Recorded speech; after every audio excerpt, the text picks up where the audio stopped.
नमस्कार। मैं कपिल एक बार फिर आपके सामने। वीरेंद्र डंगवाल करके हिंदी के बहुत अच्छे कवि हो गए। उनकी एक कविता की एक लाइन है, इतने भले मत बन जाना साथी जैसे हुआ करते हैं सर्कस के हाथी। इस कविता को पढ़ता हूं और भौचक आंखों से अपने देश को देखता हूं। भाई साहब, ऐसा लगता है कि सचमुच हमारा देश डियर फ्रेंड डोलांड का सर्कस बन गया है। डियर फ्रेंड डोलांड के हाथ में चाबुक है और महामानव स्टूल पर चढ़े हुए हैं। डोलांड चाबुक लहराता है और महामानव सलाम करते हैं। डोलांड फिर से चाबुक लहराता है और महामानव फिर से सलाम करते हैं। डियर फ्रेंड डोलांड कहता है, अरे ओ मेरे बादशाह हिंद, चल जरा अपना करतब दिखा, जरा जनता को हंस के दिखा। और शेर दोनों पंजे झाड़कर हंस देता है, ठीक ही करके हंसता है।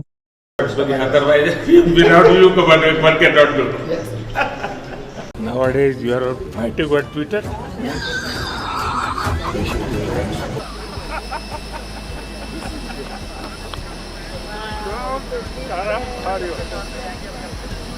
You see what you want?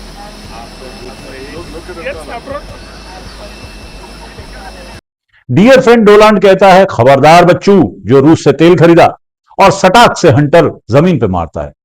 जमीन पर सटाक की आवाज आती है और देश पर 18% का टैरिफ लग जाता है। कमाल यह है कि शेर हमारा दहाड़ता नहीं है बल्कि मिमियाता है, और इस 18% टैरिफ को भी अपना महान कर्तव्य यानी मास्टर स्ट्रोक बताता है। खुद को महामानव कहलवाता है, मस्ती में दुम हिलाता है। हां, सर्कस के शेर ने खुद का खूब प्रचार किया, दुनिया भर में घूम घूम के अपना नाम किया। नाम हुआ कि बदनाम हुआ यह तो बहस का विषय है, लेकिन खुद अपने देश में शेर की चापलूसी करने वालों ने शेर की हर कलाबाजी को मास्टर स्ट्रोक साबित करने की जिम्मेदारी ली हुई है। अभी कुछ दिनों पहले की बात है कि महामानव ने अपील की देश की जनता से, बल्कि अपील क्या की, एक तरह से आदेश वाला निर्देश दिया कि पेट्रोल में, रसोई गैस में, खाने पहनने ओढ़ने में, विदेश यात्राओं में खर्च कम करो। पेट्रोल डीजल का संयम से इस्तेमाल करना, तो कम से कम एक साल के लिए हमें विदेशों में जाने की बातों को टालना चाहिए। खाने के तेल का भी है, साल भर तक हम सोने के गहने नहीं खरीदेंगे। उनकी अपील के फौरन बाद देश भर में कम खर्ची का तमाशा शुरू हो गया। कहीं साइकिल पे सवार मंत्रियों के पीछे दौड़ती गाड़ियों का काफिला लगा, तो कहीं सफर के लिए मेट्रो का पूरा कूपा बुक कर दिया गया।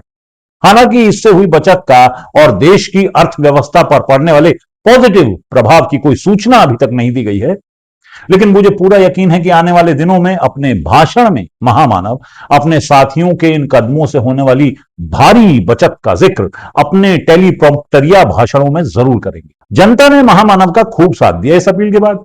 देश में यानी हमारे देश में ये एक परंपरा थी कि लोग बाग जब शाम को खाना खाने के बाद टहलने निकलते थे तो एक आध तोला सोना खरीद लेते।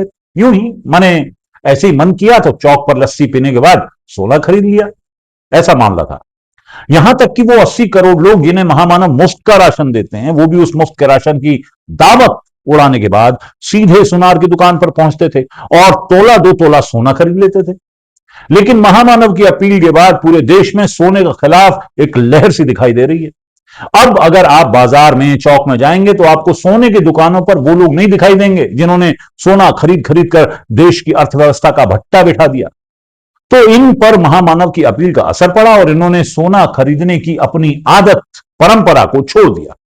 अब ये सिर्फ महामानव द्वारा दिए गए मुफ्त राशन को खाते हैं, सोना नहीं खरीदते।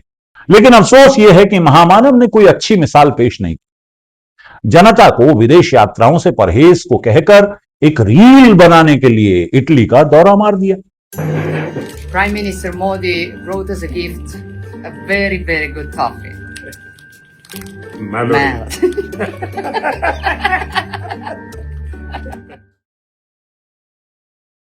गए तो वो और भी कुछ देशों में थे, लेकिन उन देशों में ना उन्होंने किसी को पार्ले की मेलोडी खिलाई और ना ही किसी से ही खी करके बात की, ना इंस्टाग्राम की रील बनाई। अब बताइए, ये सर्कस नहीं तो और क्या है? उधर भी महामानव ने सर्कस के शेर वाली अपनी हरकत नहीं छोड़ी और अपना खी खी करके हंसने वाला करतब बरकरार रखा। अब ये घूम घाम तो आए, तमाशा भी जितना करना था कर लिया, लेकिन इसके बाद क्या?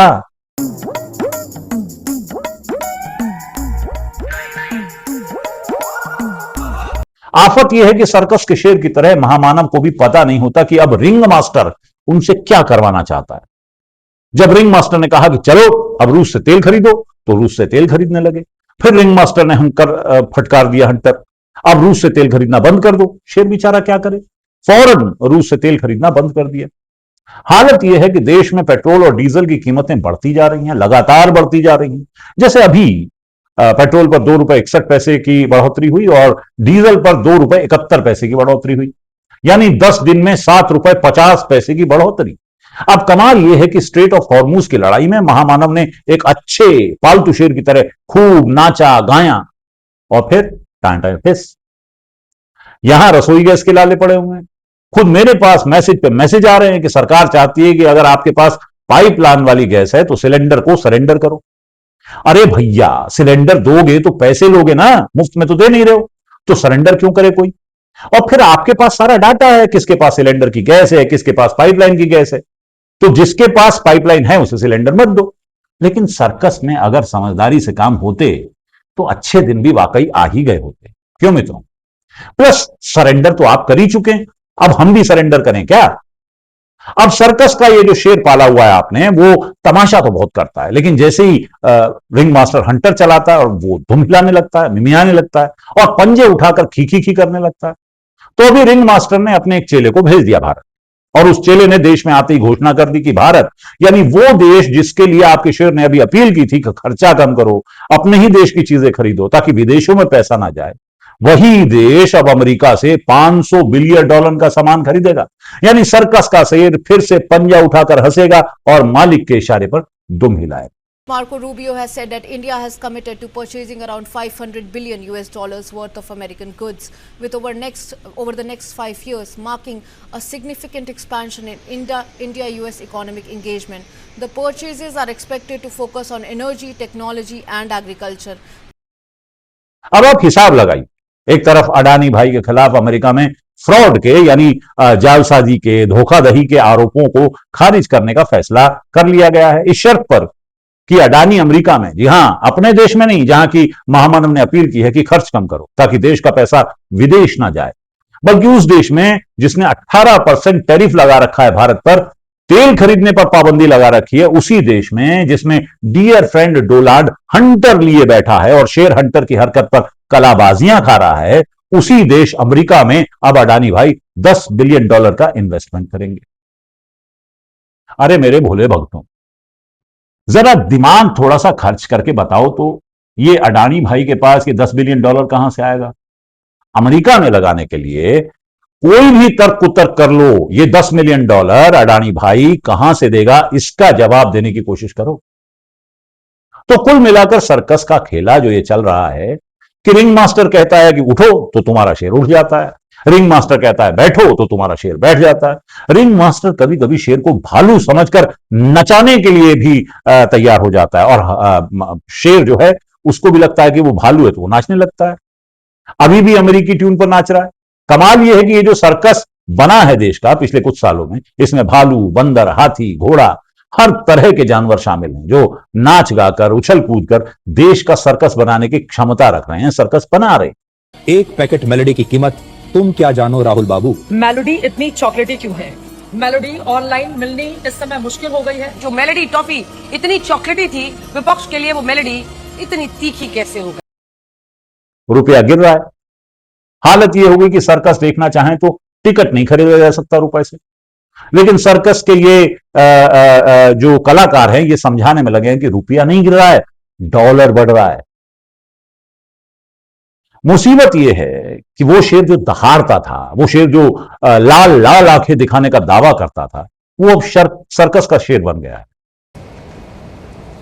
जिस प्रकार से डॉलर मजबूत होता जा रहा है, रुपया कमजोर होता जा रहा है, विश्व व्यापार में भारत टिक नहीं पाएगा। ये सिर्फ आर्थिक कारणों से नहीं हुआ है, ये आपकी भ्रष्ट राजनीति जो चली है दिल्ली से, उसका इसके अंदर बहुत बड़ा रोल है। बहुत गंभीरता से आरोप लगा रहा है। वो अब सर्कस का शेर बन गया है जो दहाड़ता नहीं है, वो अब गिरते रुपए को नहीं संभाल रहा है, रुपए के साथ जुड़ी देश की गिरती इज्जत को नहीं संभाल रहा है, महंगाई को नहीं संभाल रहा है, वो कहीं मेलोडी की इंस्टाग्राम रील बना रहा है। ऐसा शेर ना आज तक देखा, और दुआ करते हैं भैया कि आइंदा भी देखने की इज्जत हमें ना हासिल। तो इस सर्कस के शेर का मजा लीजिए। अभी तो यूं सोचिए कि आप कहीं इस सर्कस का हिस्सा ना बन जाए। बाकी चचा जो थे हमारे गालिब, उनके उस गुमशुदा दीवान से जो हमारे और सिर्फ हमारे पास है, उनमें चचा ने एक शेर लिखा जो शेर सर्कस और सर्कस के शेर के खेलों पर सटीक बैठता है। तो शेर सर्कस के शेर पर कुछ यूं है जनाब की, शेर की दुम को जरा दबा जो दिया तूने गालिब, में मियाता है बेचारा ये जो शेर है हमारा, हैरत में देखते हैं ये शेर है या गधा है। सर्कस की बात बहुत हुई यारों, अब तो सोचना है कि ये जो शेर पाला था वो असल में किसके इशारों पर नाच रहा है, क्योंकि नाच तो ये रहा है शेर, क्यों नाच रहा है, और नाच भी रहा है तो इतना बुरा क्यों नाच रहा है। खैर नाचे तो नाचे, खुद हमें क्यों नचा रहा है। ये सब सवाल मुझे यकीन है आपके दिल में भी आते होंगे, इसीलिए तो आपको कॉकरोच कहा जाता है। तो कॉकरोचों, सवाल करो, सवाल करो, सवाल करो। नमस्कार।